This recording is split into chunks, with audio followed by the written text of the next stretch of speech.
এমন কিছু করো না যাতে ওই টিকটকের ভিডিও বাইর করে তোমার বিয়ের সময় ফির তোমার শ্বশুর শাশুড়ির হাতে যায় আগাম, যে বউ তো আমার খুব ভালো নাচতে পারে, বউ এনা নাচি দেখাও কেন গানা কেন। আজকে টিকটকের কথা যদি আমি বলি, অনেকে বলে টিকটক ভালো এবং খারাপ দুটোই আছে। আমি সকলকে অনুরোধ করব, বিশেষ করে তোমরা যদি টিকটক কেউ করে থাকো, দয়া করে এই যে ডান্স দেওয়া, নাচ দেওয়া, গান করা, এগুলার থেকে একটু বোধহয় বিরত থাকতে হবে।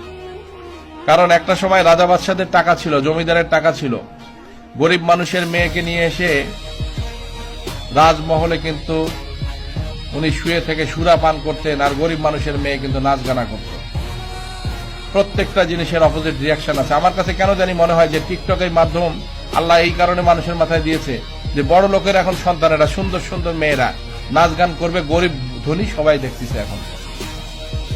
বোঝেন না এই কথাটা, যে টিকটকের মধ্যে গরিব মানে কি বড় লোকের মেয়েরা এখন নাচে। কোনোদিন যদি বলা হয় যে কোটিপতির মেয়ে তুমি একটু নাচো তো বাবু, নাচবে কখনো? কিন্তু দেখেন যে যদি টিকটক করে থাকে, ও টিকটকের মধ্যে এমন নাচ শুরু করছে, মানে পারলে মোবাইলের স্ক্রিন ভেঙে যায় আর কি।